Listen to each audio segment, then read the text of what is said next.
Le président de l'Assemblée nationale du Bénin, Louis Gbéounou Vlavonou, a fait une entrée majestueuse dans l'hémicycle ce lundi 15 avril 2024 pour procéder à l'ouverture de la première session ordinaire de l'année 2024. Sur les 109 représentations nationales, 90 ont répondu présents à cette cérémonie, respectant ainsi le quorum prévu par les dispositions de la Constitution. C'est donc en présence de ces derniers et des autorités politico-administratives du pays que le premier gouverneur a prononcé son discours d'ouverture de la session.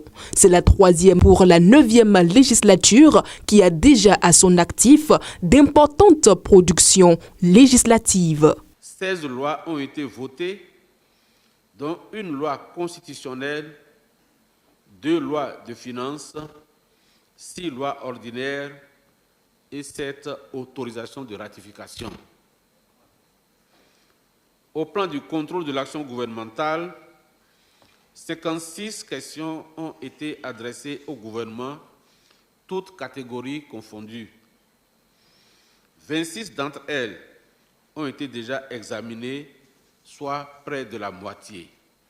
Pour ma part, et sans fausse modestie, je suis relativement satisfait du climat de travail qui a régné au sein de notre Parlement depuis l'installation de la présente législature. Des résultats que le président de l'Assemblée nationale prône sous le signe de la fraternité. Nous le devons en grande partie à la fraternité et à la convivialité qui ont régné au sein de la représentation nationale et qui est, en dernière analyse, la vitrine de notre pays. En abordant l'actualité dans la sous-région, le président Louis Gbéounou Vlavonou a d'une part déploré le retrait des pays du Sahel de la communauté économique des États de l'Afrique de l'Ouest et d'autre part a félicité le respect de la Constitution au Sénégal. Une telle perspective serait la dernière chose à désirer. Après un demi-siècle d'efforts et de sacrifices consentis par différents pays pour bâtir patiemment et laborieusement cet édifice commun désormais menacé de destruction, de fait, une déstabilisation, même partielle, de notre organisation commune ne manquera pas d'affecter nos États, toutes choses que les pères fondateurs ainsi que tous les dirigeants qui se sont succédés depuis lors à la tête de nos États respectifs cherchaient plutôt à atténuer.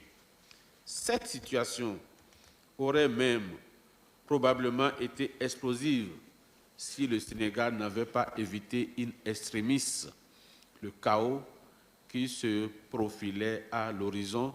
Pour le président de l'Assemblée nationale du Bénin, le terrorisme est la cause des désastres constatés dans les pays de l'Afrique de l'Ouest. La cause lointaine, voire fondamentale, de la déstabilisation de notre communauté demeure cette guerre asymétrique imposée par les organisations terroristes aux États sahéliens dans leur ensemble et à certains États côtiers dont le Bénin. Pour vaincre ce phénomène, seule l'union des fils et filles des pays africains est plausible, dira Louis Gbéounou Vlavonou. En termes clairs, aujourd'hui plus qu'hier, j'estime que le salut individuel et collectif des États ouest-africains, aussi bien en matière de développement que sur le plan sécuritaire, se trouve dans l'union et non dans la division. Face à cette situation, les députés de la 9e législature ont un grand rôle à jouer. Nous devons œuvrer résolument et inlassablement à éloigner le spectre de la guerre de nos propres pays, car la plupart des guerres civiles sont les résultats des choix ou décisions politiques, le reste venant des différents religieux combinés à d'autres facteurs.